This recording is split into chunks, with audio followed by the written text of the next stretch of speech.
Walking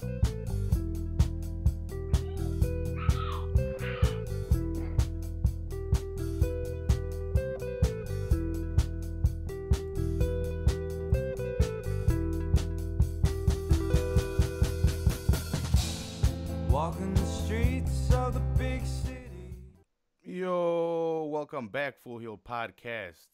We are live for another episode. This is episode 89, and today I have a special guest. I have Ryan. What's going on, Ryan? Hello from the Great White North up here.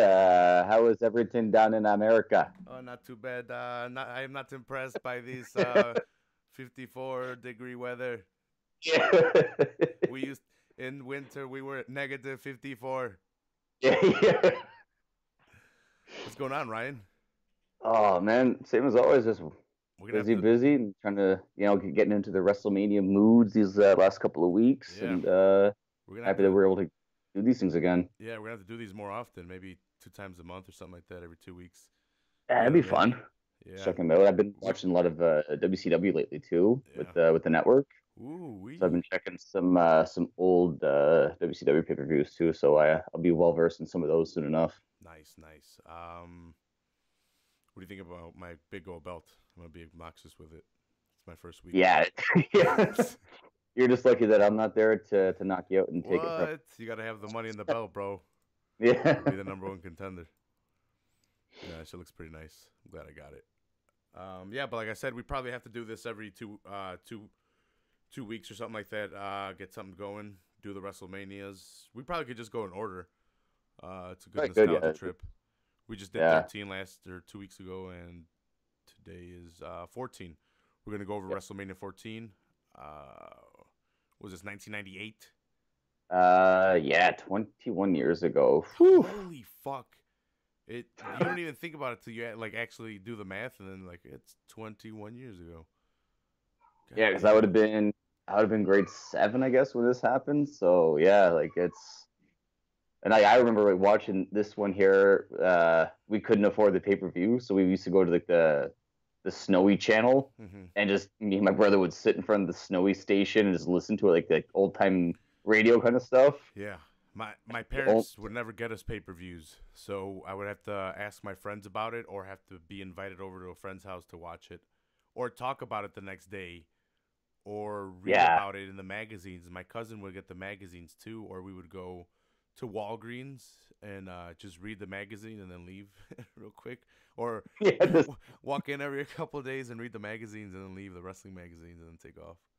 Everyone kind of walks in one at a time. Everyone takes a look at one page and then kind of compare notes of what happened in the match that they had to look at or something. Yeah.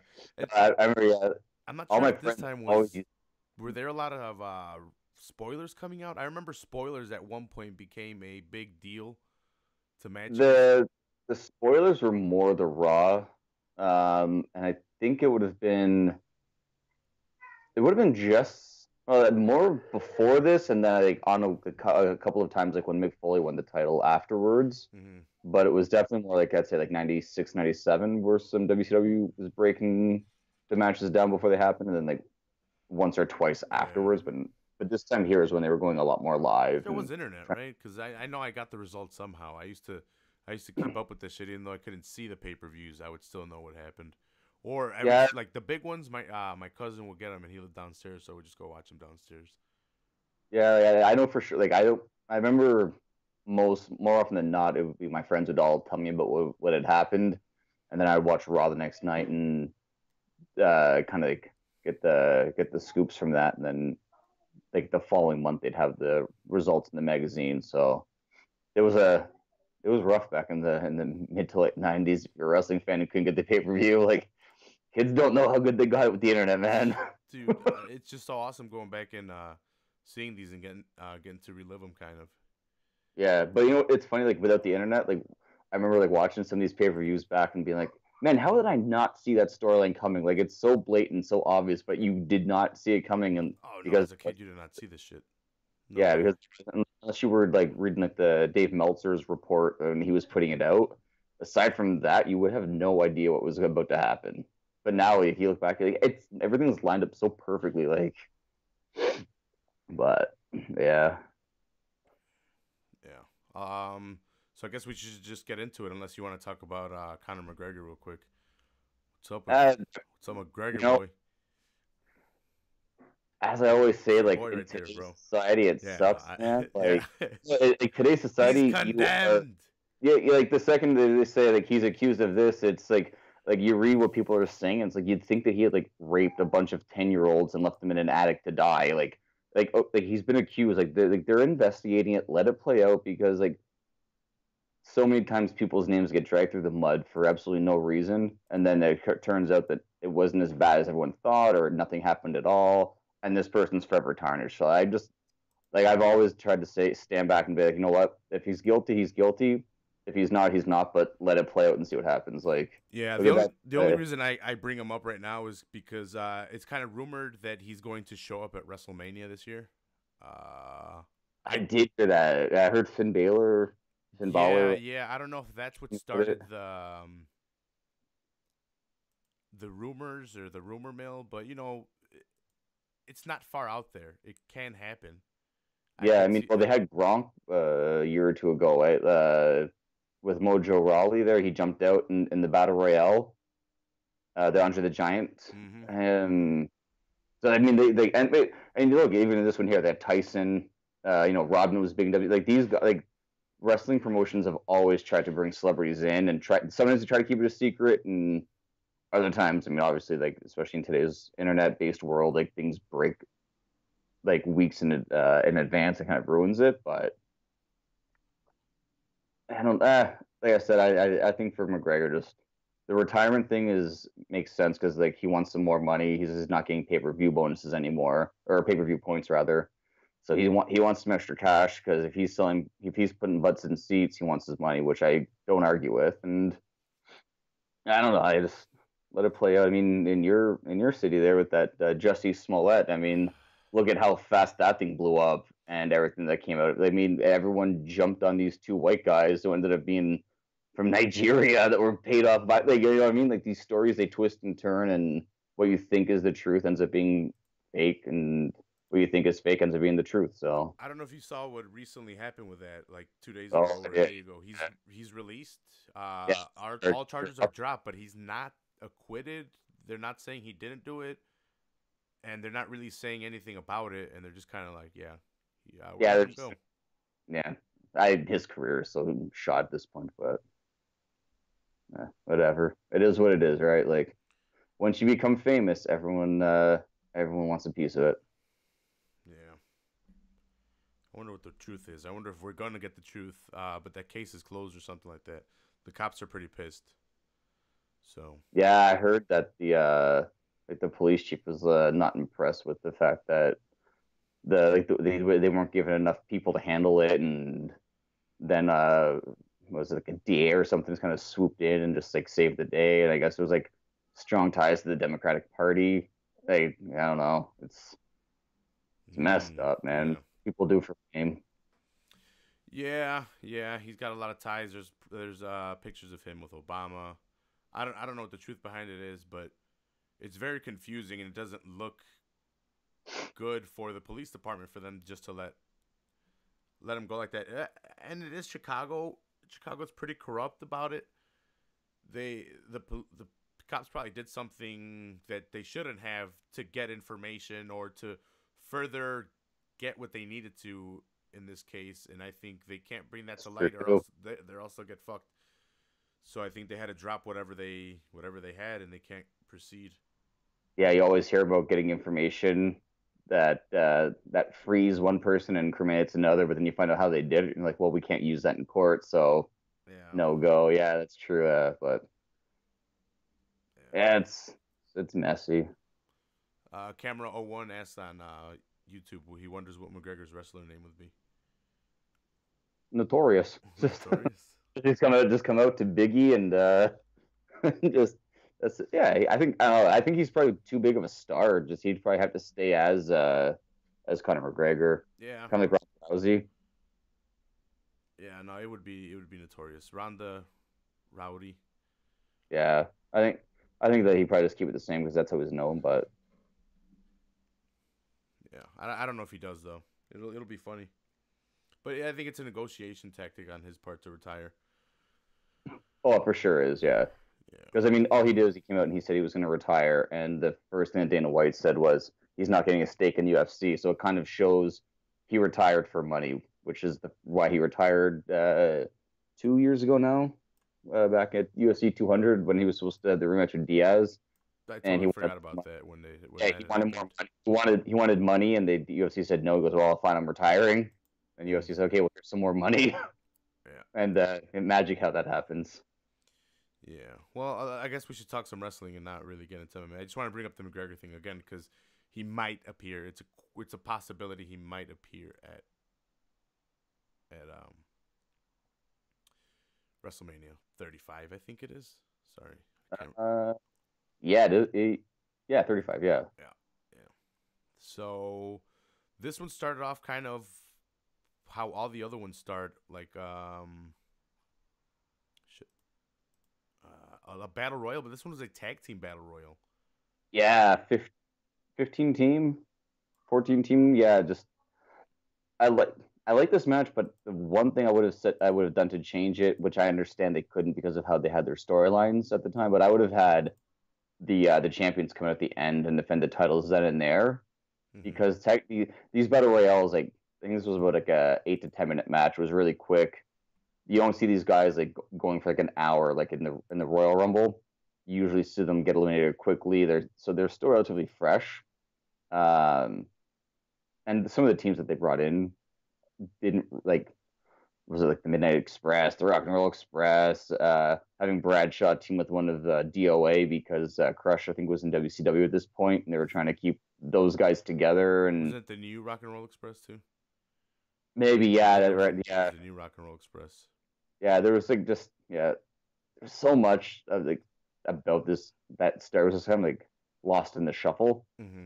But I mean, it served its point. Its point was to introduce LOD 2000 and Yeah, and Sun. it was good to see a strong tag team division. Maybe it's just strong because I remember them. I remember a lot of names, but I don't know. It was just they had enough tag teams to have a fucking battle royal.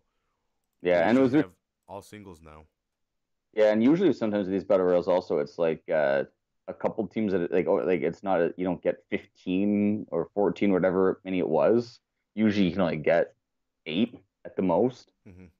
So yeah, I mean, and it was kind of extra stacked because they had like 2 from Los Boricuas, 2 from DOA, 2 from the Nation. So, but you saw like the Headbangers and Too Much, which became Brian Christopher and Scott Taylor became Sky Too Hottie and Grandmaster Sexay there. Mm-hmm.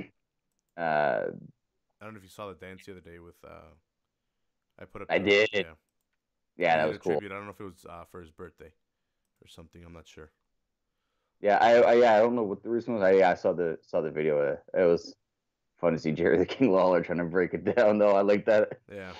So for it being so many tag teams, it only lasted 8 minutes and 19 seconds. It got pretty sloppy towards the end and kind of confusing Yeah. because it was once one of your tag partners was eliminated, the whole team was eliminated. So towards the end, it kind of started breaking down where you had certain tag members, like a tag member from DOA would get eliminated, but then the other one that was still in the ring would eliminate a Godwin, Right, and yeah. which it shouldn't count, but then it would count. And then you had, since the beginning, it was a shit show. You had a lot of interferences of people that weren't in the match. I think Barry Windham came in early on. I Yeah, forget the and big, tall, that was weird guy's name. yeah, because Kurgan. Yeah, Kurgan. Yeah, well, that was the thing I was going to say with Barry Windham is like because he teamed with JBL with Bradshaw, Yeah, for the New but Blackjacks. yeah, but and for whatever reason I don't know the angle that they would have had back then, but Bradshaw was teaming with who Chains I think it was maybe I think it was Chains, but yeah, the next thing you know, Wyndham comes down and beats the crap out of Chains and eliminates him, and then they start brawling.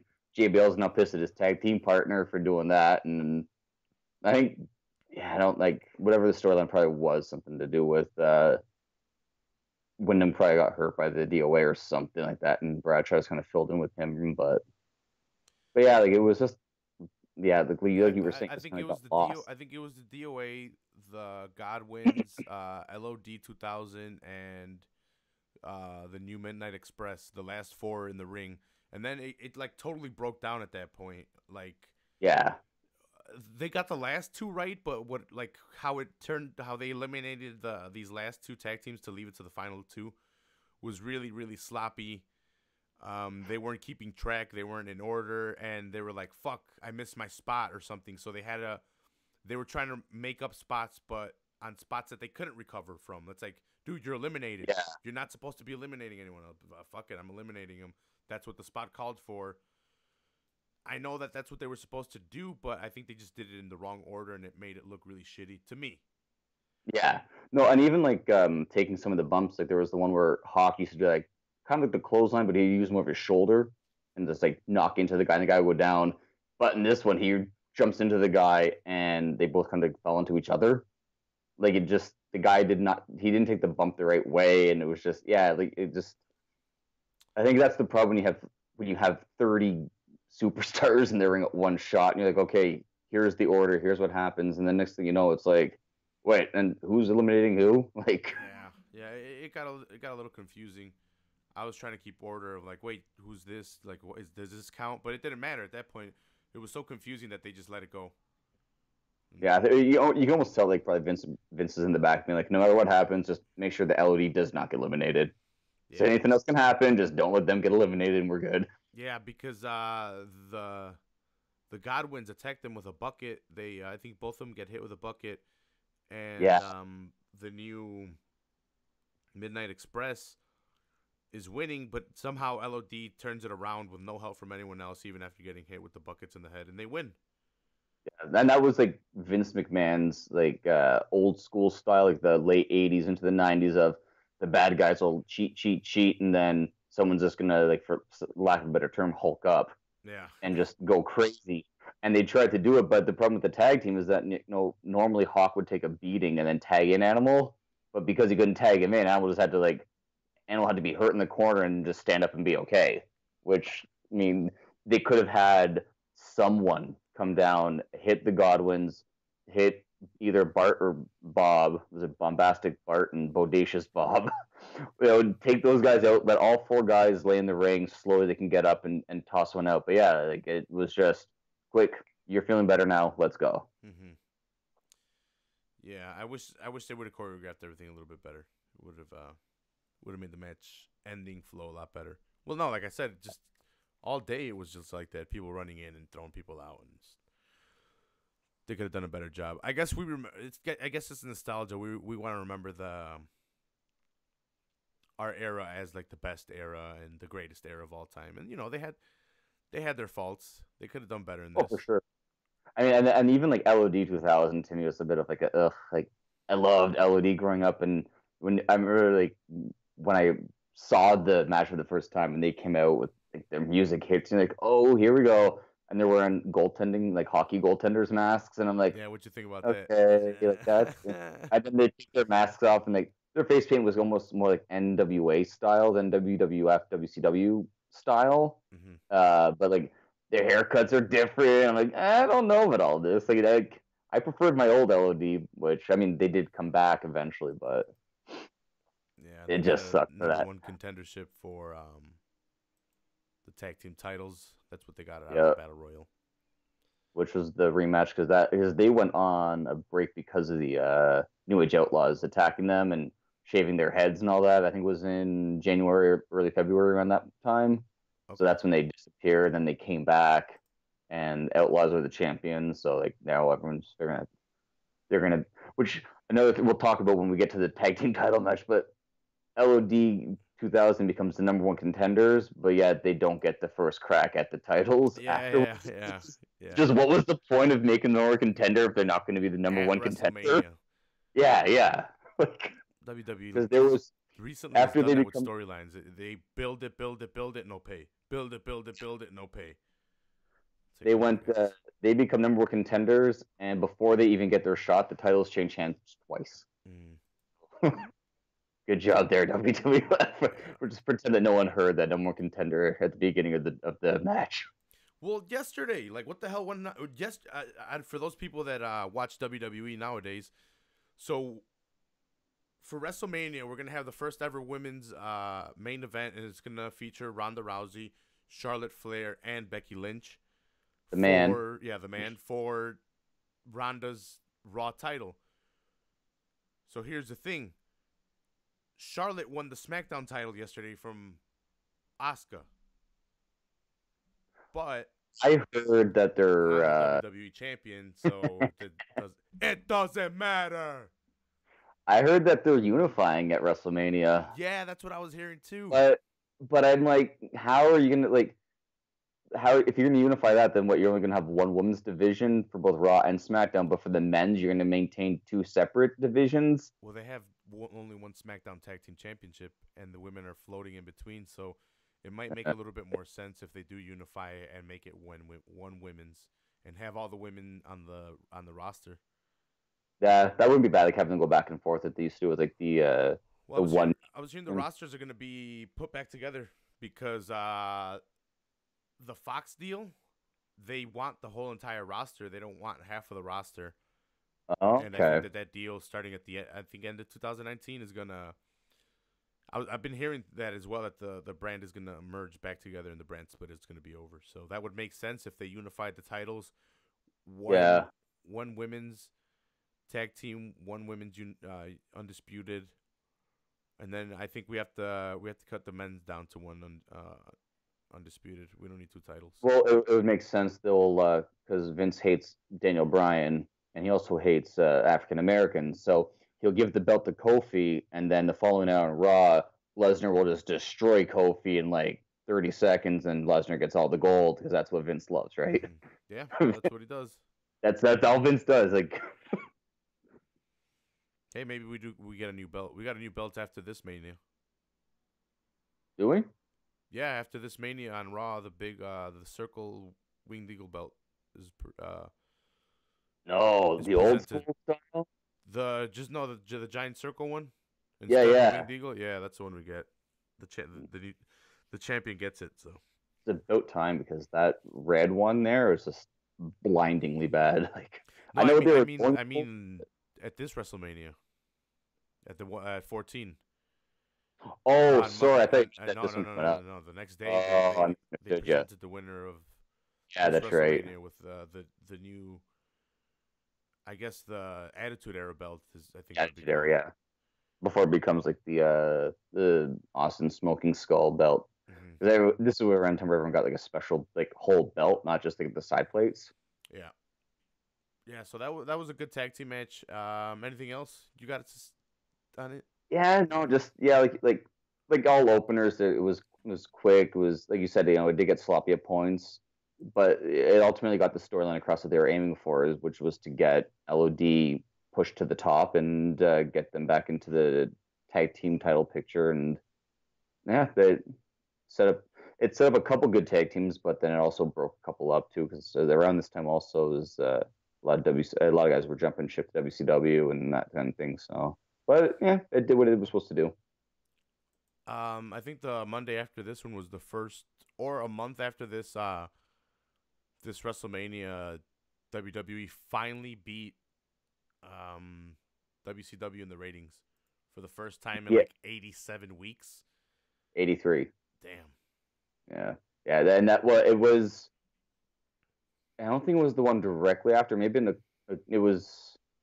I know it was an MSG because that was an Austin Stun McMahon, but I don't think it was directly after. I think you were like, it was a couple weeks after for sure. But once they put the belt on Austin and they started that feud, it was that train just got momentum. Yeah, well, dude, like even from the Mania before, we saw the transition of him into a tweener, more popular than anything. He could be whatever he wanted. He was just popular. He could be a badass. He could do heel shit, and it didn't matter. It didn't affect his popularity. Yeah, the badder he was, the more he was loved. Mm-hmm. And then we got to see the build to this one. But the next match after this tag team one was the lightweight. Yeah, I think that's what they call their division, the lightweight the light heavyweight championship. Light heavyweight championship, yeah. And it was Takamichi Nuku versus Aguila. Yeah, I wasn't sure if there was I always said Aguila, but I wasn't sure if there was like more of like a Spanish way of pronouncing that. But Yeah, it's just Aguila.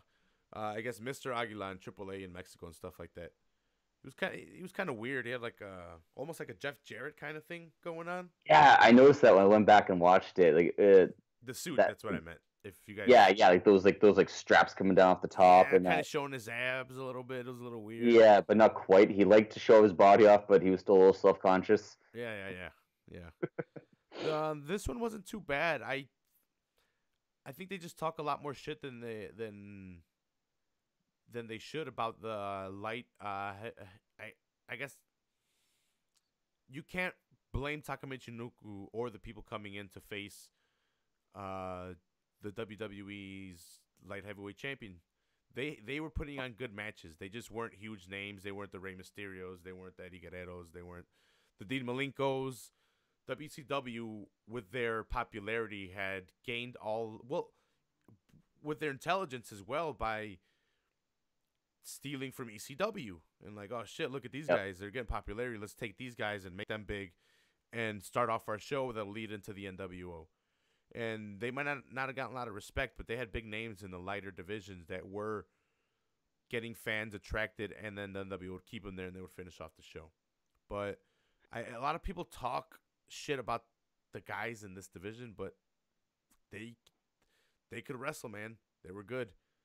If there was any shit that needed to be talked about, that division was just how WWF could not get any bigger names into it. Like when you watch like Taka versus like Aguila against S.A. Rios, against Brian Christopher, against Scott Taylor, they had some fun matches, but they needed more depth. They needed more names so that they could have, because it was the only time you ever saw like a light heavyweight match was when the title was on the line.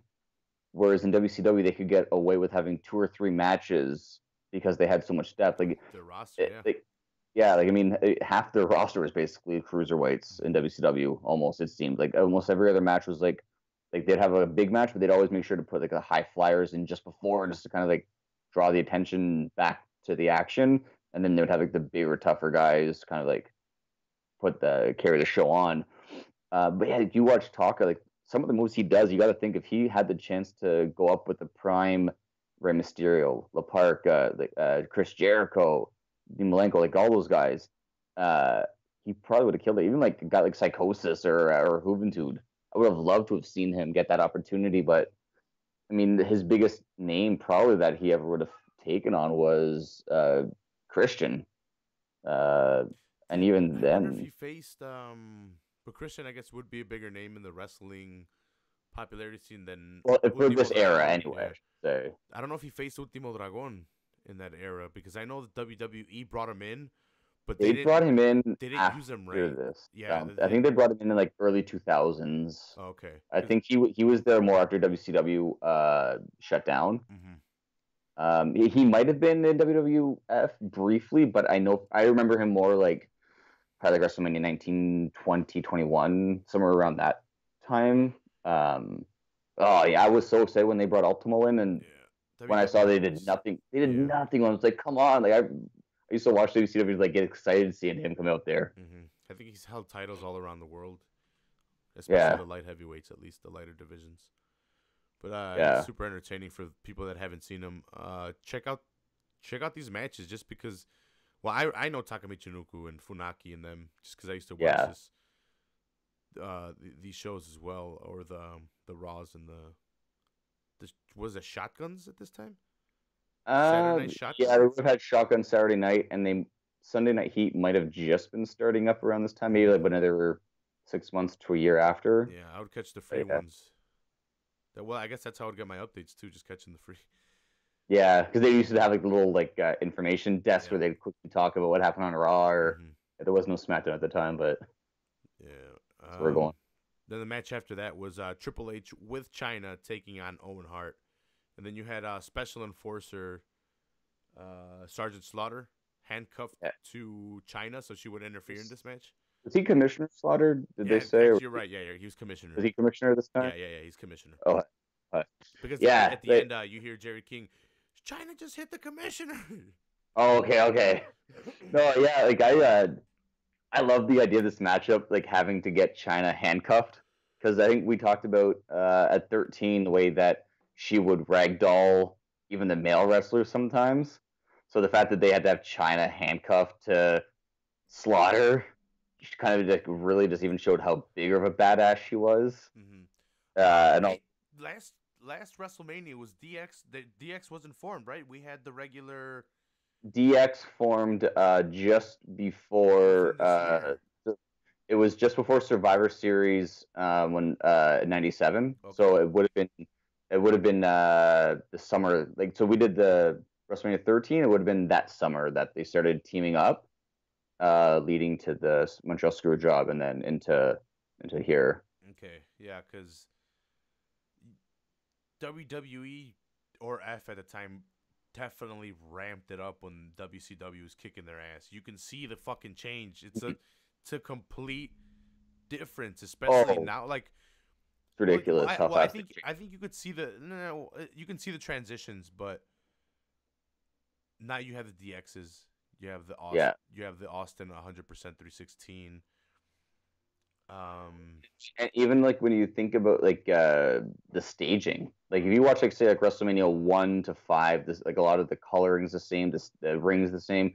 Then you kind of get into that early '90s where it's like the red, white, and blue ropes and all that kind of stuff changing up. And then just like all of a sudden they're going black and red and darker. They're not turning the lights up as bright, and they're almost taking from like the WCW model of making it look a little darker.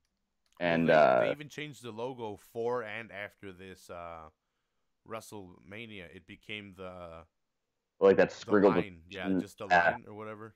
The really weird lines instead of the solid W with like the the smooth blue. one. Yeah, it Yeah, almost looked like glass almost. yeah, yeah. Then I think they Yeah, called it the new era ones. Um, that's right. Yeah, but yeah, it was kind of a weird thing, but I guess you can associate it to the Attitude Era. But you had a very good match, very technical match.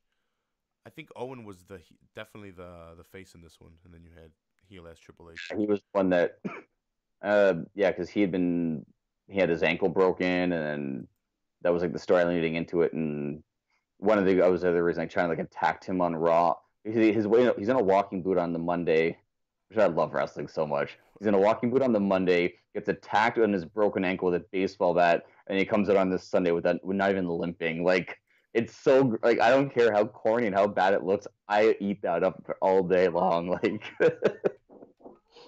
It's the best, dude. Look at Becky Lynch. She was super fucked up, and now she's good to go. yeah, yeah, that's right. Yeah, it's amazing what that WrestleMania, what can do to you. It heals all those wounds. Yeah, it heals you, bro.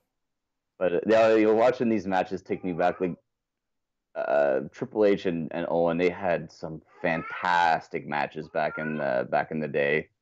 Uh, I wish, I mean, if everyone knows what happened to Owen, but if he and Hunter could have had some matches for like the heavyweight championship, it would have been phenomenal. Like their chemistry in the ring was almost unparalleled for this time frame. I think WCW at this time was doing like a Japan Super Show or New Japan Super Show. Yeah, Okay, yeah. Oh, so because they're getting I was checking out. I'm like, I wonder what WCW is doing at the time. But it's WCW and New Japan Super Show was an annual professional wrestling pay per view, jointly promoted by the Atlanta promotions. It's held in 91, 92, 93. I was promoted as Starcade in Japan. I had no idea. oh cool. Yeah, I was gonna read off like wrestling because I thought it was like a big, but they have so many different matches and like they have like Liger versus like some guy from New Japan. I don't know the Steiner brothers versus Hiroshi Hasi. I don't know a lot of them. And then you have like El Gigante versus Big Cat Hughes, Big Bad Vader. Yeah, so I guess it was WCW versus New Japan at the time. They were killing it. Damn. Fujinama versus Ric Flair for the NWA World. That was a that was a good one. I actually I watched that match only because it was a playable match Mm-hmm. in WWE 2K16. I'm gonna say. Yeah. when he was inducted into the Hall of Fame, they put like their biggest match in, and it was Flair and Fujinama. And so after I played it, I'm like, I gotta go back and watch that match. Like I don't know back if when, I don't know if you played the WCW versus NWO World Tour, but this is like for people that don't know the history of it. This is why the roster was so ridiculously big, and they had so okay, many names, and it was international, and you actually got all the other promotions. You got NWA. I guess you had New Japan. I forget what. I think they might have named it differently, or they might have kept the same names. But I know they changed a lot of the wrestlers' names for rights purposes. But that okay. game is this. I guess it was what the Super Show was and what it was doing annually. I just didn't know till up and like right now that I'm seeing it. I'm like, wait a minute, this is what WCW versus NWO World Tour was for the. Yeah, 'cause I know Revenge, and Revenge had some guys, and I remember everyone was talking about it at the time, being like, "Oh no, this is so and so from Japan," and Mhm. those names at the time for me were absolutely nothing. Like I Okay. could not tell you who they were because I didn't know New World Japan. World But Tour was a lot more extensive. It had a lot more okay, weird names, and it had the actual organizations too. I'm gonna go back and play it just for that's nostalgia pretty cool. purposes, because I know the trick not to get ever pinned or knocked out or TKO'd. See, so Uh, now you're gonna have to get a Twitch account and start playing those old yeah, school W I should just wrestling record them and games. upload them to Yeah, YouTube. I have the recorder. That'd be pretty cool. Um, shit. Yeah. Sorry to sidetrack with the WCW thing, but that's all I good. want to see what's going on. Well, I was listening. Actually, it's kind of funny just to maintain this WCW sidetrack. 83 weeks with Eric Bischoff. I was listening to it this morning at work, and they were talking about how I guess was it Uncensored. I think was around March. So Uncensored was going on around the time of this pay per view that we're talking about here, and so they were talking about like all the differences between WWF at the time and WCW at the time, and where they were going trajectorily. And Bischoff even said like how this was like the end of it for WCW. Like after Austin got the belt, like it was just their ratings just like he could see WWF catching up and catching up Everyone and wanted catching to up, be a and then badass. yeah, Dude, I couldn't hate Austin. I loved the NWO. I loved everything about them. I followed Razor Ramon over. NWO versus or WCW versus NWO World Tour was one of my favorite games. It used to bring the family together. It was something that we could all play. It was just the right, yeah, best. And then I liked WWE, but not as much. I guess just because of the video game aspect. But I hated Goldberg, and I was always like, "Fuck Goldberg. He's a copy of Austin. I can't hate Austin. I never hated on Austin. Not once. I always fucking hated Goldberg. and NWO for life, baby. and what's For funny because life. forever, right? The Wolfpack Mm-hmm.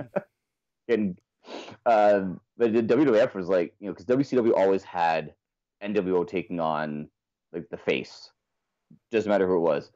So up around comes WrestleMania 14, and the Screwjob DX is like the bad guys, and in comes Austin, who's not a good guy, but he's getting more the good guy pop, but he's by all accounts he's a heel. Mm-hmm. So it's kind of cool to see like a pay per view where you had two heels fighting for the title, as opposed to a face and a heel. Yeah. Well, Even though I I think you started seeing this a lot more. yeah, especially on this time because all of a sudden, yeah, then you had like The Rock would turn and the Undertaker would turn, and there was like the only good guys really were DX, and they were just like basically going out telling girls, "Show us your tits." So I mean, really, they weren't exactly the greatest role models for like a 13-year-old boy. Parents are like, "Turn it off." Yeah. But yeah, like it was all bad guys fighting, which is a lot different than what WCW is doing, and it worked for them. Everyone had that edge. Everyone was just angry. So Yeah. We might have to do some WCW ones at this time too. Well, we can go back and then just do the same ones that we did for this one. Or WrestleMania was 97. We do 97, 98, 99. Done a yeah, couple of them. I don't care. I'll redo them. I love wrestling. I'll go back and watch them. especially this, like anything from like the like early '90s to like the mid 2000s was just like that's me right there. Like I could watch anything ECW, WCW, WWF, WWE, whatever, any of it. Like it's just so good. Like it's my childhood. It's reliving all the good memories. Yeah. What match were we? It was the Uh, and Owen Hart. Yeah, so it kind of ends with, well, no, it does end. It ends with China throwing powder in Slaughter's face, low blowing Owen, and then Triple H hits the pedigree and gets the 3 count. And then China beats the shit out of Sergeant Slaughter at the end. Yeah. Well, and it's funny too, because like China, even like I love how badass she always was. She gets right in the commissioner's face right at the beginning, like blah blah, blah, and she tries to turn around, and he just like grabs her hand and throws the handcuffs on, Yeah. and she looks like she's gonna hit him right there, and he's like outside, and she like listens to him. She's like, okay, yeah, we'll go. Like she's like, so that was kind of a little weak, but yeah, when she got that chance to finally get, I mean, and they utilize. I I love the storytelling so much. Like when they're fighting on the outside, and Owen is in a headlock, and she's trying to kick Owen, but you see the commissioner holding her back. Like so, she's kicking and she's missing him by like a good 2-3 feet. But the fact that she's trying to kick, like it's like how you see like like you see guys in a fight and they're trying to be held back and they're like swinging anything that they can, even though there's no chance of hitting the person. They just want to try. I loved how they utilized that. Like they used the handcuff angle really well. Yeah, China was a very good manager. And I think we talked about this last time, but the difference between China between 13 to 14 was very, very noticeable, and how endowed she was. Something happened in that 1 year time frame. Yeah. Everyone started doing Playboy, and all of a sudden she had to look a little different. You gotta go with the times, bro. You gotta go with the Yeah. times. She got her titties done for the people that Yeah. Just go watch 13 and then watch 14 and see if you can notice the difference. Yeah. Yeah, so good match. I definitely go check it out if you guys haven't. Or if you have, go check it out again. Good match. Let me check out what's the next match after that. I think it was like a Goldust one. It was Mark Mero and Sable taking on the artist formerly known as Goldust and Luna Vachon. So this was Goldust's phase where he was dressing super fucking weird, even weirder than Goldust was already. Goldust, yeah. Yeah, he'd come out like in lingerie and his face would be, one time it'd be like in this pay-per-view it was red, the next time it would be like purple with green stripes, then he'd be yellow and purple polka. Like there was this like he always different, and like his green with costume like was, fucking breastplates and shit. It's like, yeah, and he had like that big spiky collar, and like yeah, it was always changing. Like every single time you'd see him on camera, he was like it was, yeah. They and we talked about this last time. This is exactly Vince McMahon just saying to the Rhodes family, like, as long as you're under contract, you do what I say. yeah. And it was just his way of kind of being a dick, which he's known to do. But you give it to Dustin Rhodes, man. Like he does not care what you make him do. Like he has talent, and he goes out there and he puts a show on. And he looked ridiculous, but he fought a good. He had a good match with Mark Mero here. Yeah, no, And he Goldust can always wrestle. He can always put on a good match he- to this day. and he was even able to get beat up by Sable. Like he took a couple shots, but like he got this match was to say it was supposed to get Sable over, and that's what it did. Like this was She was the best and worst thing for Mark Mero's career. yeah, oh yeah. When they brought Wildman in, and he was just the basically Johnny B. Bad, but just using his real name. Yeah, He was so fun. And then they turned him into the boxer. And I'm like, okay, it's like he was still fun to watch, but next thing you know, he's just getting buried and by Sable more and more and more. And you get why. Like Vince knows where the money was. yeah. Just sucks that his career went the way that it did because of that. Because he could have been a solid mid card talent, get a couple different title reigns, maybe get like a main event push. Not necessarily getting the strap at all, but at least like use him better than they did. Yeah. But I think he gets beaten this. And where's Mark Mero now? Nowhere. I heard him 2 years or so ago. He was on the Stone Cold podcast. He's a motivational speaker now, going around schools and doing that kind of stuff. So that's kind of like, I guess he That's really awesome. hits some. He really hits some. I used to fuck Sable. You guys could be just like me. Yeah, and then he actually got into like drinking and some drugs and but he cleaned himself up, and now he's going around like helping people out, which is awesome. Like it's, he hit a negative, but turned it around, so that's awesome for him. Oh yeah, the Triple H match was for the European Championship. Sorry, I didn't mention that. And this one was a That mixed tag match. European title, man, oh man, Yeah, that was the version for like WCW's TV title. yeah. If you had the European title, it would be defended on TV, and but the Intercontinental and the heavyweight wouldn't have been necessarily on defended on TV as much. But this was just their way of like saying like, hey, there's a title match tonight, European, but it's still a title, right? Mm-hmm. Yeah. Let's see. So yeah, Goldust and Luna Vachon lose. Mark Merrow, Sable win. I don't know. Sable gets Sable's the money, everyone. bro. Sable's the money. You gotta give her the win. Luna, I think it was Luna. It could have been Goldust. She pins one of them either way, and yeah, Mark Merrow's like pissed off that he didn't get the pin. Yeah. And I think like 2 months later, she's on Raw in a bikini contest with just some handprints. And if you don't know what I'm talking about, just Ooh, Google. I think Just everyone, Google. I think everyone knows what you're talking about. And the best 10-year-old reaction me. like, is Jared King Lawler's reaction when she takes off her shirt. Jared King Lawler's like looking like the cartoon character with his eyes bulging out. Yeah, oh man. Next match after that was The Rock with the Nation at his side, taking on Ken Shamrock. The Rock is defending his Intercontinental Championship. This match, The Rock got his ass. Was The Rock getting his ass beat? Well, I guess he was heel. So He definitely got some shots in early. But then yeah, it was just a matter like supposed to be like Ken Shamrock was supposed to be like that unstoppable force. Like even from with the Nation at side, they couldn't fucking stop it. yeah, well I mean like when he wins the match and before he snaps, um, when he starts going on everyone, like he's taught Ragdoll's Kama, Ragdoll's D'Lo, and then Mark Henry steps in the ring and doesn't do anything. He just stands there, and Ken Shamrock looks at him, and then he just like picks up Mark Henry like nothing, and just tosses him around, and that's like a 400-pound man. Like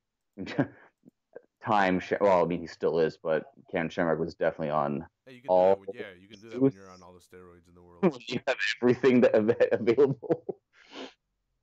Yeah, I mean, and I don't know if they showed it in the preview to this match, but a couple weeks before this pay-per-view, Ken Shamrock takes one of like the nastiest chair shots I think I've ever seen, where he's on his knees and the Rock's holding the chair, and he says like, "Come on, hit me," and his hands are down, and he takes it like square in the face, like, and like it's almost as bad as like the Rock and Mankind from a couple of years later at the Royal Rumble when Mankind gets 45 chairs. But like Shamrock hands down, just the chair right smack in his face. It's like I still watch it like, oof, like God Almighty, why? Like I get the point, you're tough, but good Lord, do you not like teeth? Yeah. No, they sold Shamrock real quick. Wasn't he supposed to get a giant push after? Well, Brett was even like, "Look, I'll put Shamrock over. I'm not putting." Yeah, I'm not he was putting Michaels supposed over. the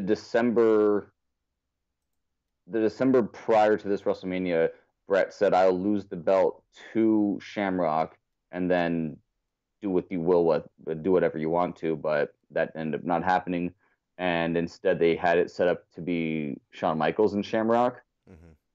And then Owen Hart interfered in that match and cost Shamrock the win. And then he kind of got bumped down into the mid card status again. He always managed to screw himself over. If everything I've ever heard about Shamrock was that whenever Vince was about to give him a serious push and try to put him into the title picture, he would want to renegotiate his contract, and so Vince would just drop him down to the Intercontinental title or tag teaming. It was always so weird back in the day, not knowing what was going on, because you would see these giant pushes for the dude, beating Intercontinental champions, getting to the heavyweight contender like matches, and then the ring and all that stuff. Like yeah, and then just kind of no, they just it kind of never went anywhere. The most dangerous man in the world, they didn't really fully take over or take full use of the MMA guy back in that day. And No, he beat the shit out of The Rock, dude. In this match, yeah, he beats the he looked shit out of The Rock. so good in this match. And then they even did the classic snap where he's like throwing everyone around, the referees. I couldn't tell if it was him, but I think there might have been a young Shane McMahon getting thrown around in this match right before like he becomes on TV more. Mm-hmm. I'd have to go back and watch it again, but I'm pretty sure Shane McMahon gets a belly to belly at the end of the match. But yeah, like I love him. He would go crazy, and the Jim Ross be like, he's snapping, someone stop, and whatever. Like he was so good in that role, and like they could have really utilized him better, but Vince just didn't want to pay him, or he was just demanding. He could have been demanding way too much, and knowing Shamrock wouldn't be a surprise. Yeah, no, he does beat the shit out of everybody in the ring, and then I didn't know. I guess he just fucking they strip. Yeah, the referee reverses his decision. Yeah, it's like Rock taps out, you win the match, but because you keep beating him up, that would be the equivalent of Khabib makes Conor tap.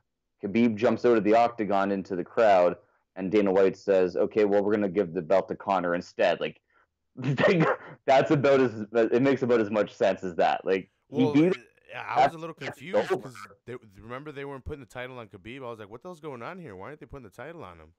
Yeah, because and ultimately they didn't want the whole place to explode. So like, yeah, we're just gonna. But like, if you think about it, they like after the bell's rung, it's over. So theoretically, you can fine him or suspend him, but he's still the champion. He still won the match. The match is over. You can't really reverse a decision off that. But I think in the situation after Rock gets carried away on the stretcher, Shamrock beats the shit out of him and gets the decision reversed. And I think he goes crazier afterward. Yeah, he takes the belt. He's holding it up in the crowd. But go back and watch the Royal Rumble from this year also, because The Rock and Shamrock fight for the title there too. And The Rock hits him with brass knuckles and then slips them into Shamrock's trunk. And at the end of the match, Shamrock makes him tap out to the ankle lock again. And then The Rock's like, check his trunks. And sure enough, the referee pats him down, pulls out the brass knuckles, and Shamrock goes after The Rock again. And they're basically the exact same ending, but instead, Shamrock gets disqualified before he snaps on The Rock. Like, The Rock took a lot of beatings from Shamrock, man. Most dangerous man in the world. Better watch out. Yeah. Unless you Gracie, in which case he's the average most dangerous man. Wasn't he on heroin? Wasn't he? During that match, I think they tested positive for opiates. Oh yeah. After that one there, like Shamrock, everyone popped. I think Gracie popped, Shamrock popped. That was also Kimbo popped and Dada 5000 popped. Everyone on that Bellator card was on. Dada 5000 almost died, bro. Let him take whatever he needs not to die. He had like almost a heart attack leaving there. Well, that's what happens when you're 300 pounds and you're trying to run around for 15 minutes. Yeah. Oh, well. But no, I love those matches between The Rock and Shamrock. That was a fun match. And seeing The Rock get his ass kicked for, 5, 6, 7 minutes and then... bleeding from the mouth. Yeah. And also, like, I love Farouk. Oh, running yeah. out. Good thing you mentioned that. You brought that up. Farouk comes out and doesn't help him. Yeah, and that was... I think it was around that time. So this is The Rock taking over the Nation of Domination and kicking Farouk out, and The Rock becoming hits him in the head with a chair on quote unquote accident, and then Farouk. So that's why when Farouk comes down, he's like, you know what, you're good. And then I think it was probably the next night was when the Rock took over the Nation. Either the next night or the following week. Yeah. All right. The next match, real quick. Let's see. After The Rock and Shamrock, we had Cactus Jack and Chainsaw Charlie versus the New Age Outlaws. And I'm sorry, can we just not put pantyhose on Terry Funk's head? Is that possible? Like, he needed a gimmick, bro. Does he need to have pantyhose on his head? Like, he could just come out looking like however. Like, Yeah, Good you're right. God. You're right. Looks like one of those criminals from like a 1960s movie. Comes out with his chainsaw. Comes out That super fucked up, man. oh man. I don't know how he's done it for so long, and I think he might be still doing it. I wouldn't be surprised if he goes out there and does like random fights here and there Yeah. for Yeah, but you could tell it had taken a toll on his body, and he was still going 100% to the fucking max. He did not give a shit. Cactus too. Cactus right now is in his fucking prime of getting fucked up. yeah. Because this is the year where like he goes off the ramp in the dumpster. He goes through the cage, goes off the cage. He gets the chair. Like the from January '98 to January '99, man, Mick Foley took so much damage. Mm-hmm. So like the I fact have that his book. It's he's signed. alive kicking. I didn't get it signed by him, but I found that at a bookstore and I picked it up. Oh yeah, that's right. That's right. Yeah, you were saying that you wanted to get it like verified and see if you can give it back to them. It's not real. Yeah, right. Nah, that's not my signature, dude. Fuck. Call me back when you get the real one. Toss it, not even ask for it, not asking for it. Just like fuck. So I'll sign it. Nah, it's good. It's all good. Yeah. It's been tarnished. Yeah. But this was a fun match. match. Yeah. So anything goes for the tag team championships. Yeah. Yeah, and this was good. This is where like, the Outlaws are getting like their big turn. It was in I think around the Royal Rumble when they put Chainsaw Charlie Cactus into the dumpster and they throw it off the stage. And I remember the segment they're walking backstage and everyone, doesn't matter if they were heel or face, is looking at them like, whoa, dude, like you guys went way too far. Yeah. And they're trying to say like whatever, like they're hardcore and of course you want to be hardcore. You want to be against Terry Funk and Mick Foley, like you want to be hardcore. Dude, you have Terry Funk at the end of the match, like fucking convulsing every 5 seconds, and he's getting air and shit, and Mick Foley's like dead next to him getting air too. Before this match, of course everyone's gonna be looking at him like, "What the hell? You gotta sell it, bro." Yeah, Terry Funk was. It was so good. Like those guys like when they brought the hardcore matches in, they definitely utilized it the right way. It wasn't like WCW where they guys kind of like had them do like random like fighting on a flatbed truck or fighting in like in a at a dump somewhere. Like these guys were like, just bring your weapons, fight it out in the ring. Whatever you find, and then like you have the different one, right? You got to put people almost like a casket match. You got to get them into the dumpster, but you just got to close the lid. So you kind of had a couple instances where you'd think the match is over, but someone would like pop up or and then you have them go around everywhere. Yeah, they're out in the back. Yeah, and I forgot exactly how they got the Outlaws. They get them in a dumpster. They Billy Gunn for sure takes a double arm DDT onto like on the wooden slat. There you go. And then Terry picks him up with the forklift and like dumps them both into the forklift into the dumpster, and they close it up on him. Yeah, man. And weren't Terry Funk and Cactus, they were getting beat a lot of the match, man. Yeah, actually, one of like the coolest parts of this match, like almost like the turning point to where they start getting their asses kicked, is just the Outlaws start off by taking a beating, but Road Dogg is on the outside. He's kind of like leaning onto the dumpster, and Mick Foley's on the stairs, and you see Billy Gunn does a sliding drop kick, but to Road Dogg to knock him out of the way, and Mick Foley does like the somersault into the dumpster, and then after that, it's just damage.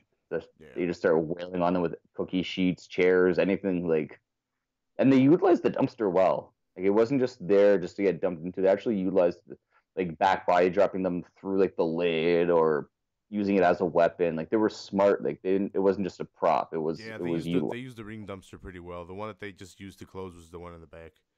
Yeah. It's almost like when he was using his moves on it. The one where he runs and he kind of hits him with the double knees. Yeah. He did that a couple times. It was a good hardcore match with the stipulation, especially, and they knew how to use it, especially with Terry Funk and his ring psychology and having so much experience. Yeah, I think that's why you had the two vets win it, just because they ran the match really well. Seems like. I, I think like it was almost like a treat for like the hardcore fans who knew what these guys used to do over in Japan, like their death matches and stuff. Like people knew that if the Outlaws beat these guys, like it would probably like the big fans would be like, "Well, come on, man, how did these guys lose a hardcore match to these guys?" So by putting the belt on them here uh, was really smart because I mean, it just kind of builds up the storyline for the following on Raw when they get the rematch in the cage. Yeah. So since it was a stipulation with a dumpster in the match, the Outlaws argue that it wasn't the dumpster provided, that it was a different dumpster. So I'm not sure if the Outlaws got a tag team rematch or if they got the titles awarded to them, and then there was Oh, another match for them. this is where I was referring to back at the Yeah. for the this one. Like they were the LOD were no more contenders, but because of whatever, like you were saying, like there wasn't the proper dumpster, the Outlaws become number one contenders and get a rematch on Raw in the cage, which um, is where DX 2.0 was formed. Yeah. So we had the Outlaws weren't a part of DX, right? No, and okay, and X Pac we were, was where coming I over was from thinking of the- WCW. not noticing storylines well. Mm-hmm.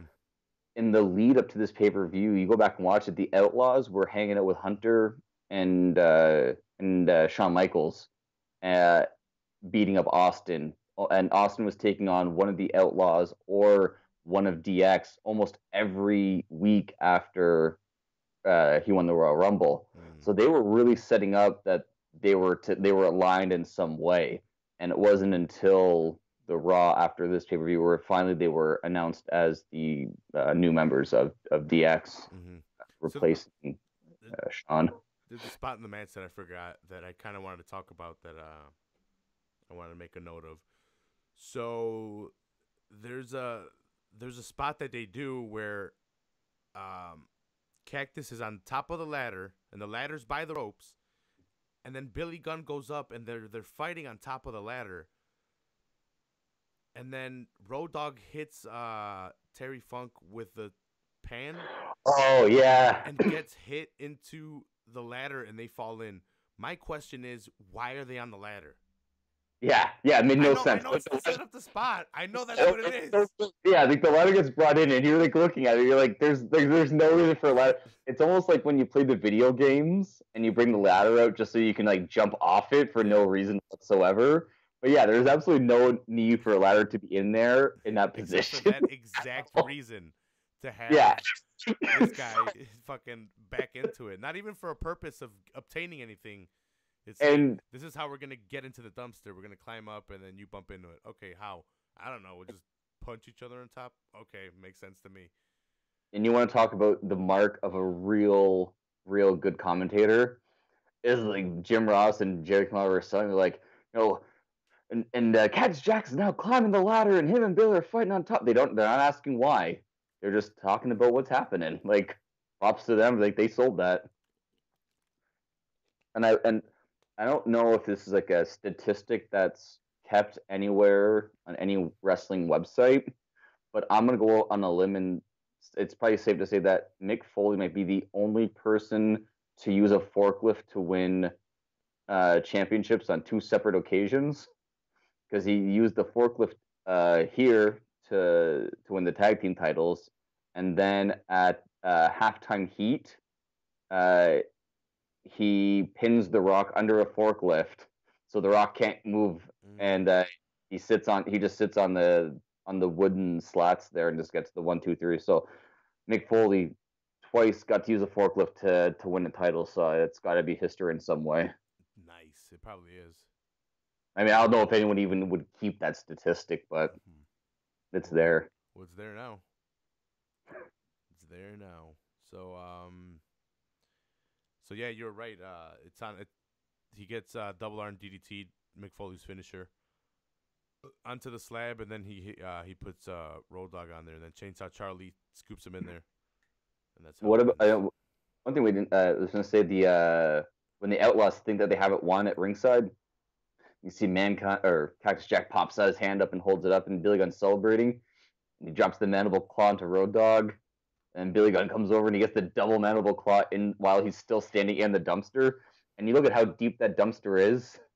Like you're like WWE. I mean, like, looking back at it, you can really comment on like things, but like he should not have been able to get that move in there. Like he's clearly standing on something to be able to get that high off. Like because Mankind was not 7 foot tall by anyone's dreams. Like He's Yao Ming, bro. He's Yao Ming. yeah. But no, this match definitely had a lot of like little cool moments for this era, and it really helped bring in the hardcore element and the attitude element that we would see going forward. And the old school element at that time with Terry Funk. God damn with the pantyhose on his head, man. Yeah. The fact that so many wrestling fans were introduced to him that way is so sad. You had people in the crowd with pantyhose on their head. Yeah. It sells. It's like Dusty. We talked about Dusty with the polka dots. Like fans were introduced to him as this character, but it works. And props to them for being able to be willing to do it. And I mean, Terry Funk's crazy, man. Like you gotta love him. Yeah. And then the co-main event. There's only 8 matches on these because these WrestleManias were only 3 hours long at that time. They got to get back at that, man. 17 matches this year. That'd be like 7 hours. That's too much, man. Like get in and get out. Like so we had The Undertaker taking on his brother Kane with Paul Bearer at ringside. Oh, Undertaker. Yeah. So this was a crazy build-up. Undertaker never wanted to fight his brother Kane. Kane was introduced. I forgot exactly at what point, but there was a giant build-up of Kane. Red Machine Monster.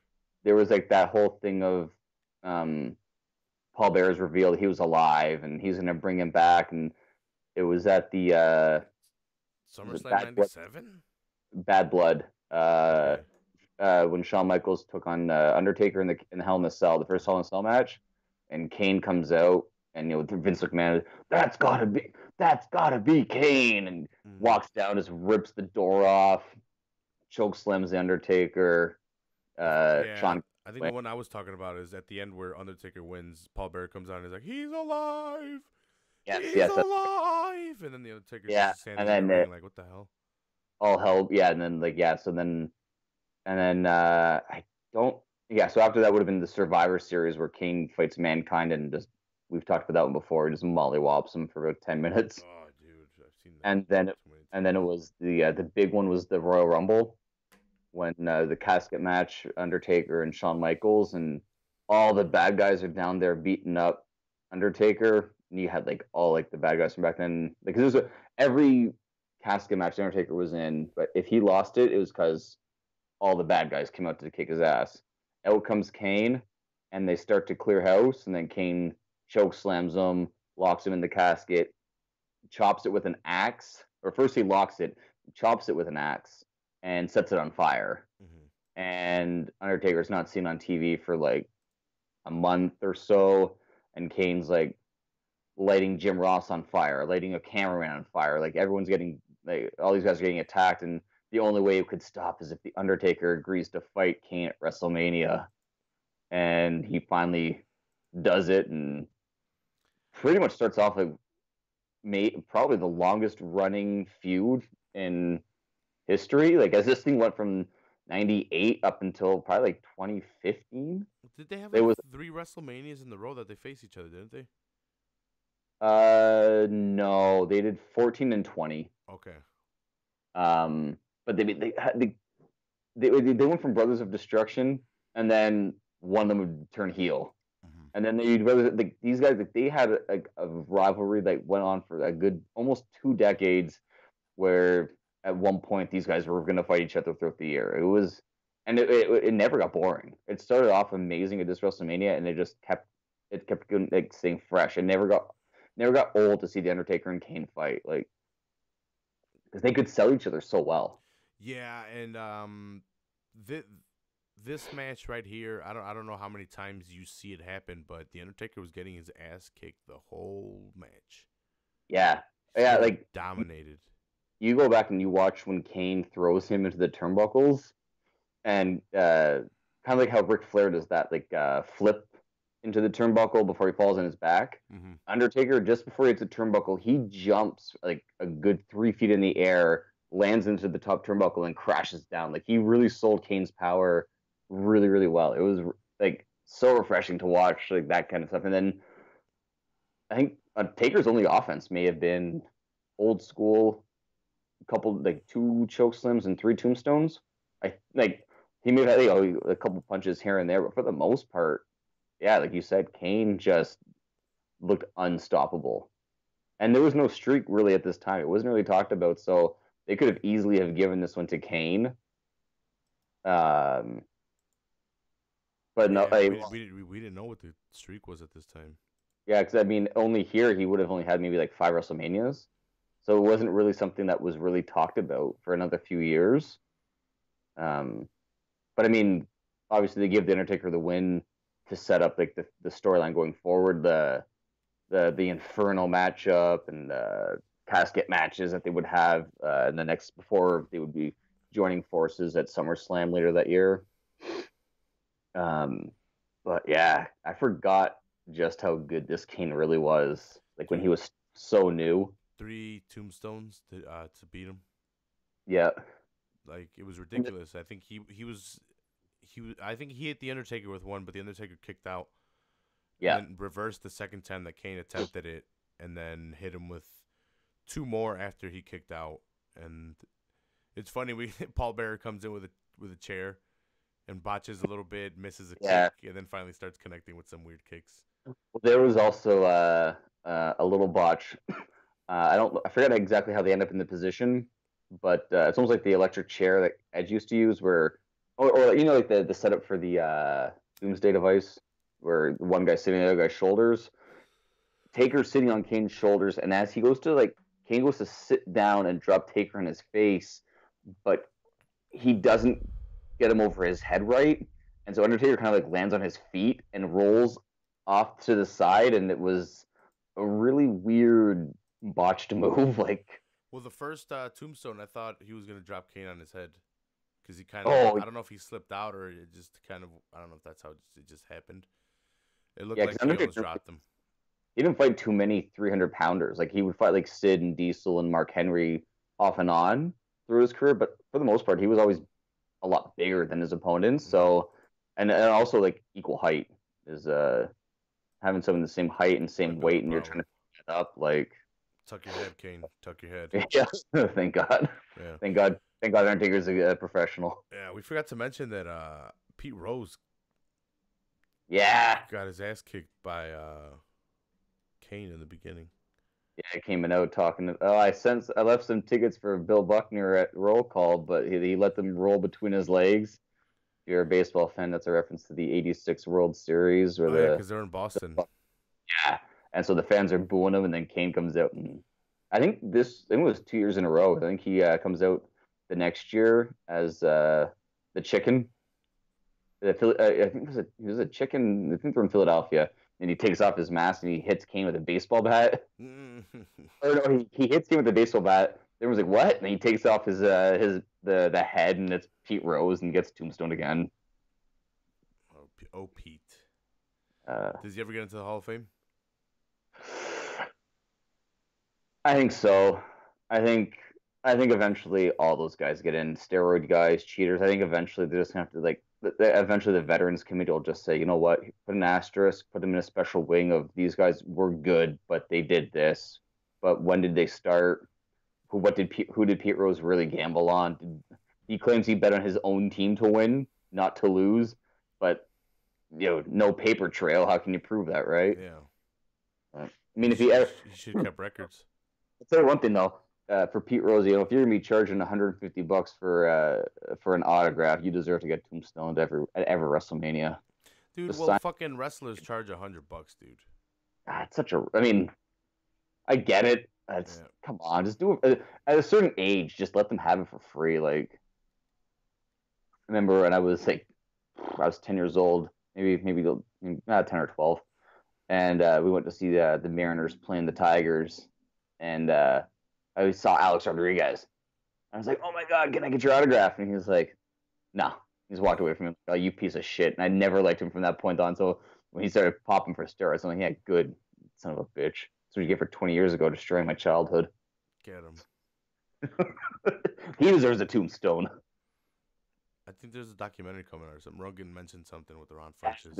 Billy Corbin. Yeah. Is that Yeah. what it is? I haven't listened to that one yet. And he did, and he did like that Cocaine Cowboys. Boys and Dogfight, like, yeah. So I'm sure it's be a good documentary. Should be good.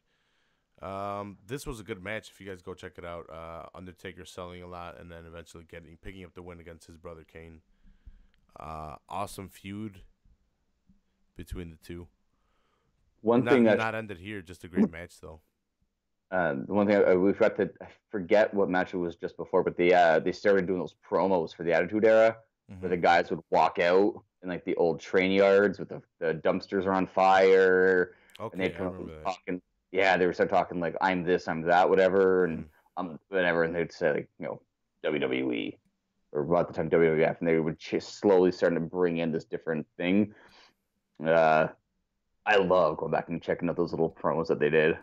I haven't checked out any. I should check out some promos. Those little ones were good. They really set the stage for what they were doing at this time. Then the match after that we had Stone Cold Steve Austin versus oh no, wait, sorry, I'm looking at the wrong one, but it is Stone Cold versus I had it on the wrong one. I was about to name the wrong one, but it was Stone Cold versus Shawn Michaels. I was looking at next year's. Oh, Stone Cold and The Rock. Yeah, The Rock. I'm like, The Rock. I'm like, wait a minute. I'm like, Stone Cold versus Shawn Michaels for the World Heavyweight Championship with Mike Tyson as a special enforcer. Mike Tyson, awkward as all shit in this with the throwing up the DX. With yeah, he looked so weird. He looked so like he couldn't move his arms in that way. Let's not do this. Yeah. Like, why are you like here? just get out there? Like, we know you're the bad guy. You're with DX. It's all good. You want to do this? Like, but I mean, I get it. He's a huge wrestling fan since he was a kid. Mm-hmm. Like, I mean, why not? Like, it would have been better if he was throwing punches. Oh, he will eventually. Yeah. Hey, Mike Tyson should be the one that inducts DX this year in the Hall of Fame, because DX put him in the Hall of Fame. He was in DX on 2 separate occasions. Like, I wonder who does induct him. Yeah, I don't know. Yeah, that'd be something, eh? Yeah, that'll be pretty funny. But yeah, this was the longest match of the night, 20 minutes. Good match, man. Austin, fantastic wrestler. I think this was after his broken neck, so he has a limited move set. Not limited, but limited to what he used to have, and he's really good with what he has now. So Yeah, like the biggest risk he was taking this time was like the elbow off the second rope kind of thing. Like, he wasn't going top rope anymore. He wasn't flying as much. He wasn't doing any like those like high risk moves. Yeah. He was just more like that brawler kind of mentality. We have that iconic scene also in the ring with Austin flipping the double bird to Shawn Michaels in the ring. Yeah, that's right. And Shawn just looking at him like, what the hell? It's funny. I didn't realize how much both Shawn Michaels and Austin hated this match. A couple years back when HBK was on the Austin's podcast and they were talking about it, like, Shawn's like, I knew my career was over. I knew this is my last match. And Austin's like, Austin wanted to try to call some of the match. But he wasn't champion yet, so he didn't really have the right to do it. So he was upset that he was going to be the champion, but he couldn't call it. So these guys were just like frustrated with each other before the match even started. But yet they still like, I go back, I liked watching this match. Like, even though hearing those two guys pick it apart so negatively, I'm surprised, because I still, like, every time I watch it, I'm like, yeah, like I get so into it. Like, I thought it was a great match for what it was. Like, it was Shawn Michaels got some high spots in, Austin got some brawler spots in. It was good. For people that don't know why this was kind of a sad match for Michaels, in a match with Undertaker, he got thrown over the top rope in a casket match and landed. At the his, Rumble, yeah, that's right. Yeah, his spine hit the edge of the casket, like the heavy, the strong spot of the casket, and it fucked up his back, and since then he had fucked up back pain and issues. He was out for 4 years. Yeah, it was SummerSlam and he was back. Yeah, like he was. I mean, he had his rules on camera here and there, but and he was like in his prime here. Like he looked good. Like you would if you didn't know he had a back injury, you'd be like you couldn't like he looked great, and every time you saw him, like, but yeah, it sucked. Like knowing now how much better that match could have been if he had more mobility and if Austin was able to maybe call something that he wanted to call, what more they could have done. But they were both just in an angry kind of spot. Yeah, because his career's not over because of concussions or head stuff. It's over because of just wear and tear, right? His back, he's just taking too well. And not even wear and tear. It was like just one random fluke. Like just one. Like if he lands like 3 inches to the left, nothing. But he just happened to land at the wrong place. Like it's unfortunate that it happened, but I mean, long term, if you're a WWF fan, it was amazing because getting Shawn out sucked, but I mean, you having the Nation and DX, that feud that they were able to utilize, and having The Rock be able to get into the title picture and that kind of stuff, like really kind of helped the company out. Austin taking the reins. This was Austin's first championship, and then he continues on over to the next WrestleMania to have a championship again. Like I mentioned earlier, they gave Austin the new WWE Attitude Era belt, the big awesome one, the Attitude Era one. Yeah, because he wins. Spoiler alert. But yeah, wins. If you didn't know from 21 years ago, it's not just what there has to be some kind of expiration date on a spoiler for professional wrestling. Yeah, besides Tyson being super awkward, I think he did all right. Besides it being awkward, he didn't do much. He wasn't involved much. He tripped up Austin a little bit, but more got his attention than anything. And I think he actually punches Austin at one point, but it's because Austin isn't listening to, or he's not getting it back in the ring, right? And I think something happens where he kind of gets in Austin's face and kind of like hits him a little bit, and Well, Austin was the badass, so Austin was getting in his face too. You know, you got to put him down, bro. Yeah, and I mean, is that what you're going for? Is that the look you were going for today? Right. What was well, there was one part in this match, I can't think of what it was now, where Tyson does something. Oh, the fast count. Yeah, to have Austin win, that was super fast. Yeah, that I guess that was not scripted. I think that was overzealous Tyson. Yeah, like Tyson just kind of was like, "Oh God, I get in there, 1, 2, 3," and like, no, Austin, I guess, even has gone on record, been like how shocked he was. He's like, "Oh, what? Like, this is my moment. Now it's over even faster." Like, yeah, because you had the awesome, move where Austin goes for the stunner. This guy reverses and then goes for the kick to the stomach, and I think he had gotten him with that.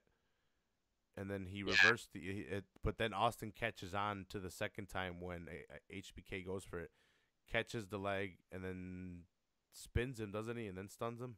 Yeah, he like spins him around and hits him with the stunner, and a really good job at selling the stunner too. Michaels, he sold it really, really good, and then 1, 2, 3. He's really good at overselling too when people want to be a dick with him. Yeah, he is. This was a great passing of the torch match for Austin. He got the company over, like we mentioned, like maybe a month later. Yeah, once Austin got the belt, I don't know, there was a light bulb in Vince's head that went off. Like it just, here's what we're gonna do now. Like I'm gonna try and get you to be corporate, and you're going to kick my ass, and we're gonna get it going here. Because Mr. McMahon wasn't on commentary anymore. He came off after the screw job. Yeah. Actually, the one thing that really sucked about Austin getting the belt this way with Michaels being hurt is that Kane and Undertaker were in the midst of like a long feud. The Rock wasn't ready yet for the main event status, and he was tied up with Shamrock, so Shamrock didn't get promoted. Brett was gone, so Austin had no one to battle. So they ended up bringing in Dude Love, and Dude, love. Austin's first two pay-per-views as champion are defenses against Dude Love, Oh, that and it's sucks. like, yeah, I mean, he could have had a little bit bigger. I mean, it worked because it was Dude Love via Vince McMahon, but Hmm. still, like, he could have had a lot bigger of a name for him to take on Yeah. right off the bat. But there was the way that they had their storylines tied up. There was no one left for them to do, so they went to Mick Foley and they let's go with another persona for you. Gotta do what you gotta do.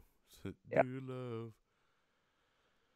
Uh, it was an awesome match. We had HBK focusing on I forgot what leg it was, right or left leg on Austin's leg. I guess to stop him to getting the kick to the stomach to hit the the stunner. Yeah. Also, Austin really wasn't doing much of that. He was just fighting him. and one of the match gets to end with one of the most iconic calls of all time. The Stone Cold, Stone Cold, so like it's almost like whenever I hear the DC Thug Rose, Thug Rose, Yeah. like I'm like, oh, there it is. Like that's why DC did it because he wanted to be Jim Ross. And then at the But end, no, go ahead. no, I was just to say, I think we're probably gonna say the same thing. I was just gonna say, Michaels gets in Tyson's face. Yeah, yeah, but I was gonna say Austin gives him the 316 shirt. He gives him two of them. That's right. Yeah. It was his. Oh, he rips the DX one off, does he? And there's an Austin one under. Oh no, that No, was no, from no, no. that was before. I'm on like Austin, yeah, no, a Austin, error. Austin gives them to him. Austin calls for him and he gives them to him. And he kind of puts it over, and then Shawn Michaels like, "What the hell?" That's when he Yeah, hits him. Then Austin takes off like a that was like badass. that was like I still when I watched that I'm like, did he actually hit him? Like did Michaels actually get hit there? Like that was like Tyson. I don't know. Like he probably was in the working with Michaels really well to make that look good because Tyson's fast and Michaels went down, and that looked so realistic. It still sells so good. Yeah, I think it was a good sell on Michaels. I don't think he'll take a punch from Iron Mike. No, no, um, and I think I hope the WWE gets it right at 35. mhm. They get Becky standing on the top rope, and they throw her a couple cans of Guinness, and she cracks them open, and she celebrates the way that Austin celebrates. Is No, the way I think you'll get your wish. I think here's what's gonna happen. My quick prediction before we bring this to a close. Do you want to give your quick? Sorry, I cut you off.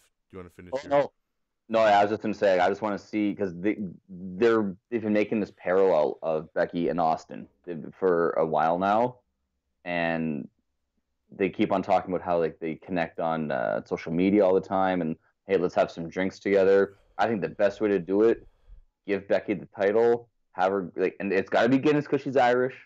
She's got to have some Guinness. You got to get Austin in there, and they salute in the middle of the ring, her as the champion with Austin having a drink. That's how the match has to go off the air. Mm-hmm. Um, I think we're gonna get Becky Lynch winning the title. Uh, Charlotte has the women's.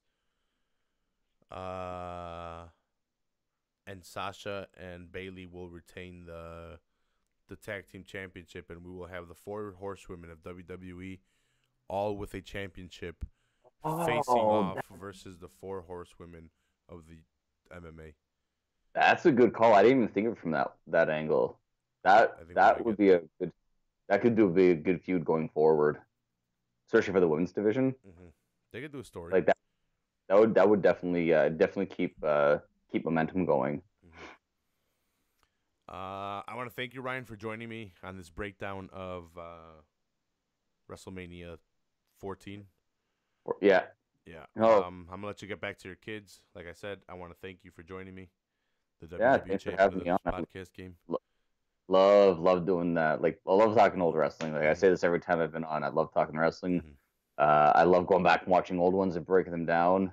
Uh, Jeff anytime I'm gonna do it. Jeff just commented and shared it. He's like, "When do I get to come back on and talk old school wrestling?" Well, cocksucker, we haven't even done an episode of fucking uh, Average Joe's in a while, so let's get back on that, and then we can talk Got about fucking scheduling went out for this. Not that we have to, but I don't know what's going on. 236. There's definitely gonna be an Average Joe's because I put the bat signal out to Jeff. So Oh, okay. I figured it's like the way I broke it down to Jeff is See, you know more than I do. I don't even know what's come out of the loop. well, because I told Jeff they were gonna have the interim middleweight title, interim lightweight title, so an interim co-host, right? Like the way that it works. Like I just I come in, I hold the reins for one show, and then I bounce out, and you guys do your thing. Cool, yeah. Well, we'll see when we do another episode. We haven't done one like in 2 weeks, I think. So we'll see. Again, thanks a lot for joining me. I want to thank the Rewrites for letting me use their music because YouTube is getting crazy on that copyright infringement. Oh, really? They're getting on it. Yeah, they want to get money. They want to get paid. So I've been using the Rewrites a lot more. I should be using the Rewrites a lot more. Is there like a time limit that you have on how long it can play before you have to stop it, or? I thought so, and I was using that time limit, and now they're catching anything that I use that's not mine. Like I don't know how many seconds they're taking, and I kind of don't want to test it out because they'll take good chunk out, and then I have to wait for it to be fine. Like they'll hold it for review, and then once it's cleared for review, they'll take it out. But they'll take like fucking 2 weeks for them to do it, and then my video gets thrown up on my feed, and I'm like, what the fuck? I can still share it and everything, but it won't come out on the list of videos till they are done with it. Right. So I've just been using the Rewrites music a lot more. It's all right. Yeah. So check out the Rewrites. Yeah. I'll see you guys next time. We'll probably do this again in 2 weeks. WrestleMania 15 coming at you guys. Me and Ryan will talk about it. And we'll do another one. So thanks a lot for joining me and Ryan on the Full Heel Podcast. We will see you next time.